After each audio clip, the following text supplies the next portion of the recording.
Hey everyone, Joshua Kirk here with you once again, and now it's time for episode 237 of Album of the Day, in which for today's album review, I'm going to be reviewing the new album from a Detroit rapper who is a pretty big part of the genre's indie circuit right now, and he's one of the few notable artists signed to the label known as Mellow Music Group, and he's a guy that I didn't really find out about until 2018, and in 2019 finally got to listen to his music.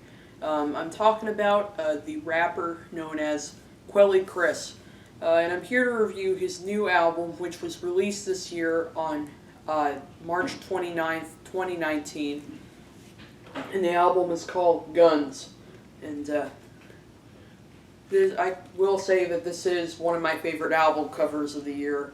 Really like how, there's his face in there and it's surrounded by a bunch of bullets, as you can see. Makes sense with an album called Guns, doesn't it? And then there's the back, the drawing with him. And there's 13 tracks and the album is over 47 minutes long. And I recently got this off of Amazon since I've recently gotten plenty of Amazon money, so some of the first quarter of it was spent on this album.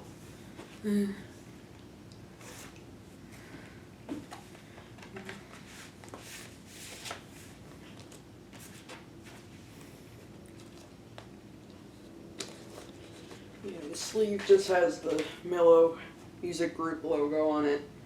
Side A and side B. Double LP, and it's on this really cool gold vinyl.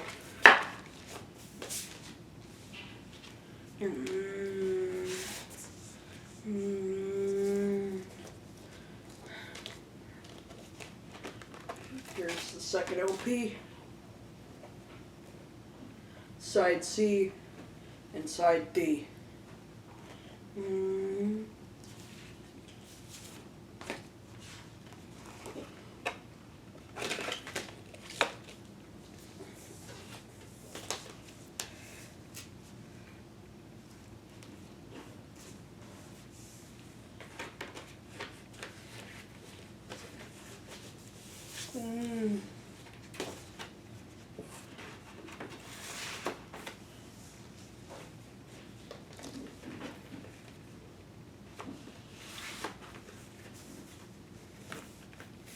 Yeah, and that's the vinyl packaging for the new Quelle Chris album, Guns.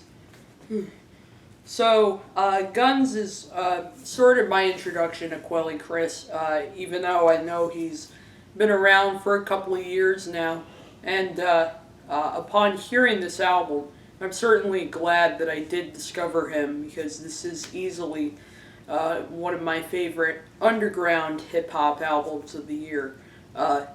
As you can see for the title, Guns, this is an album sort of about how guns are kind of affecting our society and kind of driving people to commit some pretty terrible crimes, whether it be school shootings or shootings at a Baptist church or something like that. But guns is also used as a metaphor on this album for like a bunch of other things, like people or God. And it definitely results in a very thought-provoking, witty, and jazzy political rap album. The opening track on this thing, Spray and Pray, only 1 minute and 38 seconds, but it really adds a lot to this album and how it sort of summarizes kind of the whole idea that people sort of use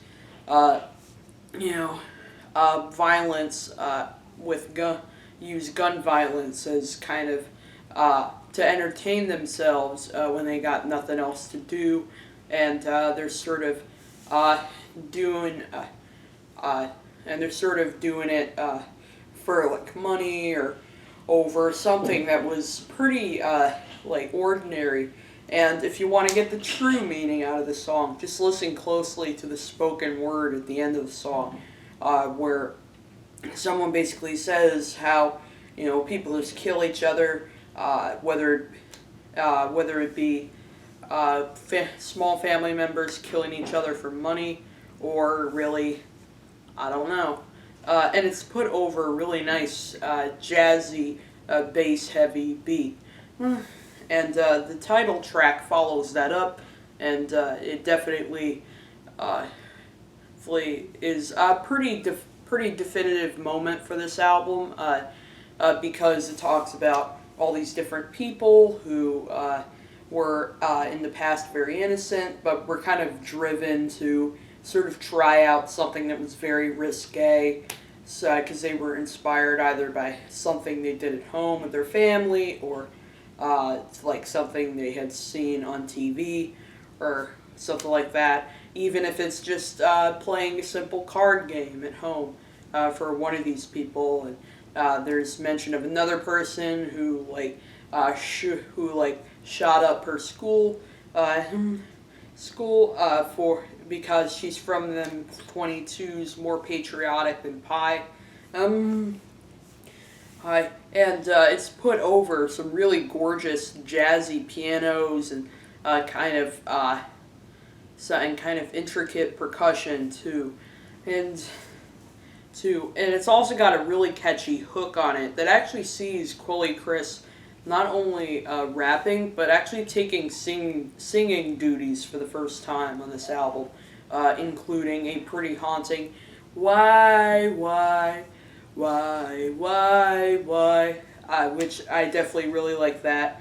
And he actually sings pretty well on this album. I mean, sure, he may not have the same impressive range that someone like Anderson .Paak would have, but he definitely does show some emotion in his voice, for sure. The song Mind Ya Bidness is definitely one of my favorite tracks here. It's this really funny, kind of clever tale about a guy who is at this party and seems pretty normal, right? But he does tell everyone at the party just to mind their own business and not try to bother him, or else he's going to threaten them. And he comes through with some really funny bars on this song, as well as an excellent flow that goes well over the kind of stiff synth melody and bass line on there.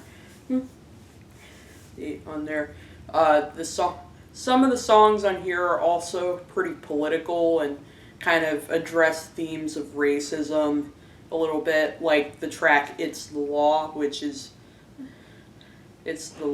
has a really cool instrumental on it. Great bass line on the track, and I also like the kind of zany vocal samples on it too.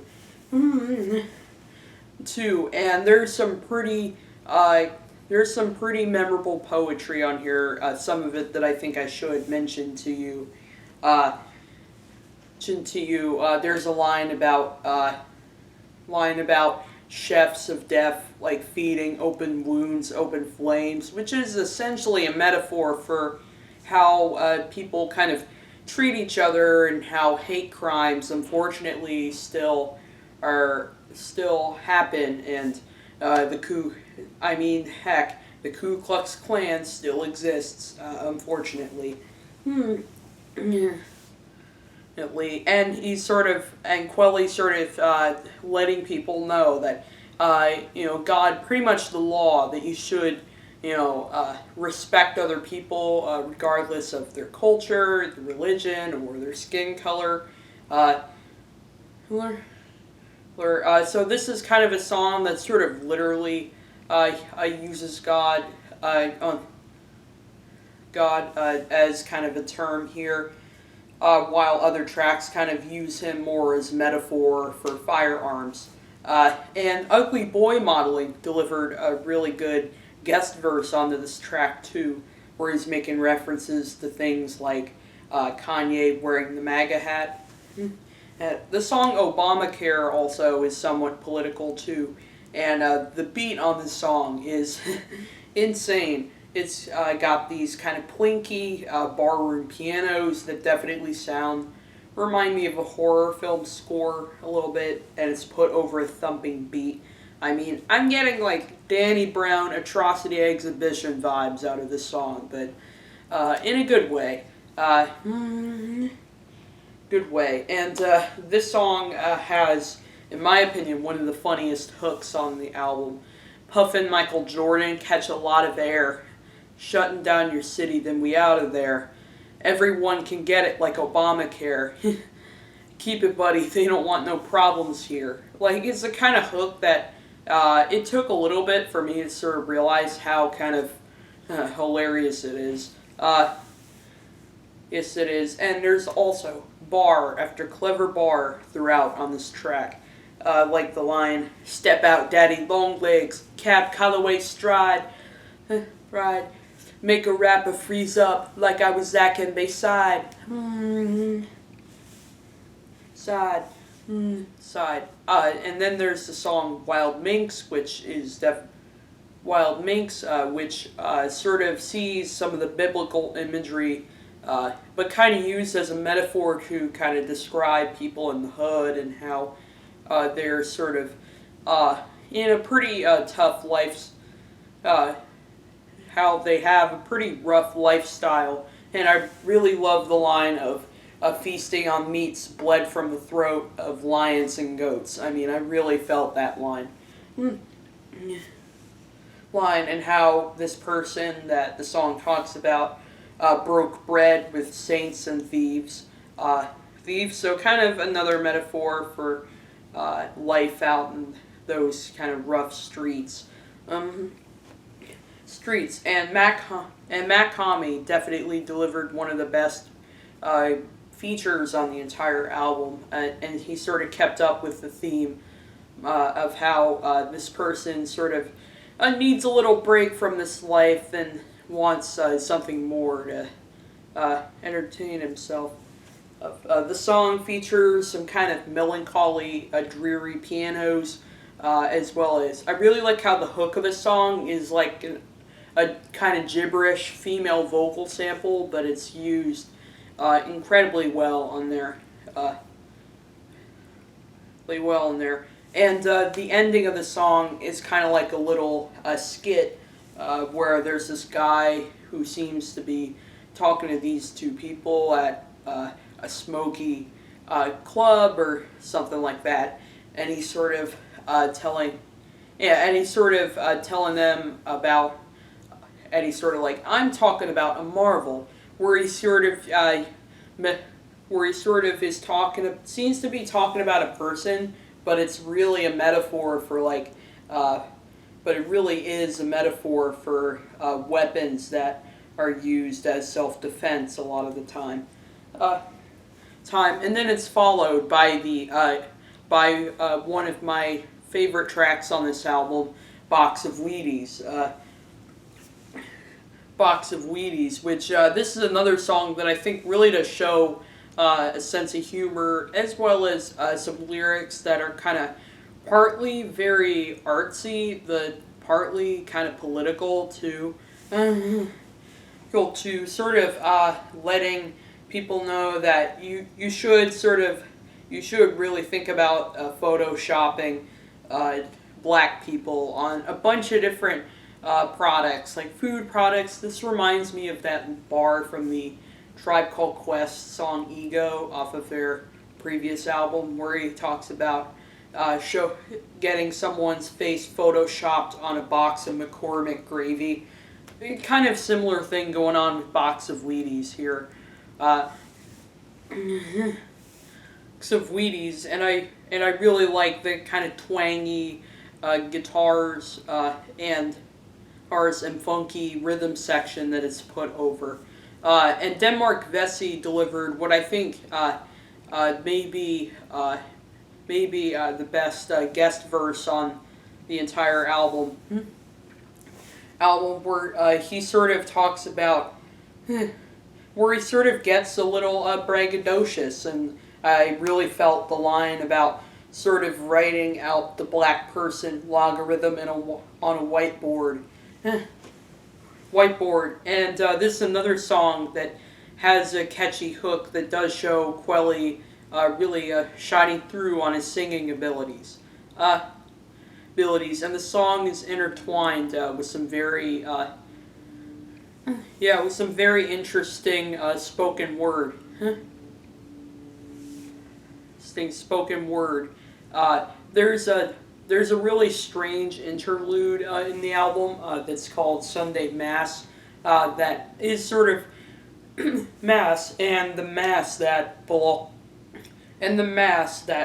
Sam, the Salaam, the guest vocalist on here, is talking about is are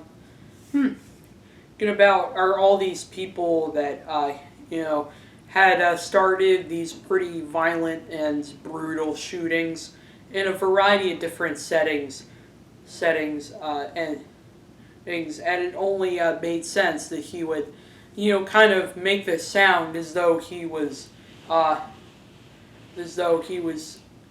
so it only makes sense he would talk about them like he's telling the Lord that these people are doing stuff wrong.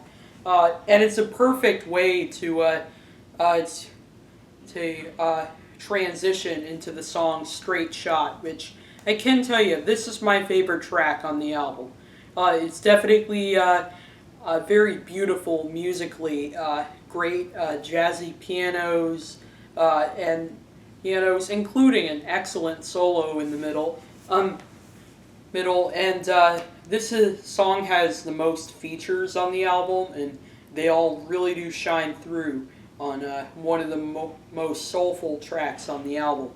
And I feel this is really the song where Quelle Chris really does put some true, believable emotion into his new singing abilities.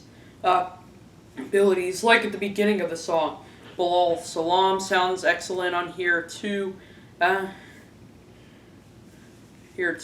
Cavalier has a really good guest verse on it that really added a lot to it, where there's sort of a theme on this album of like trying to forgive yourself for even for doing something that's really wrong, and it's kind of made people sort of maybe turn their backs on you a little bit.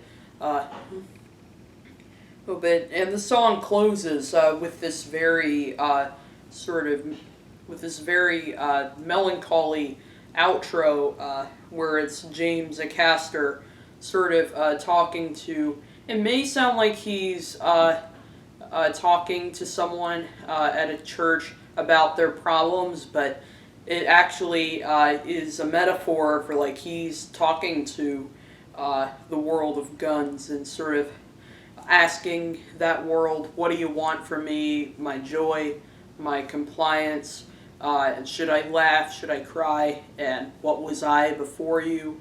Perfect way to close the song, and it seems very fitting on this album. And it really is something that still after 4 listens of this album, it still haunts me.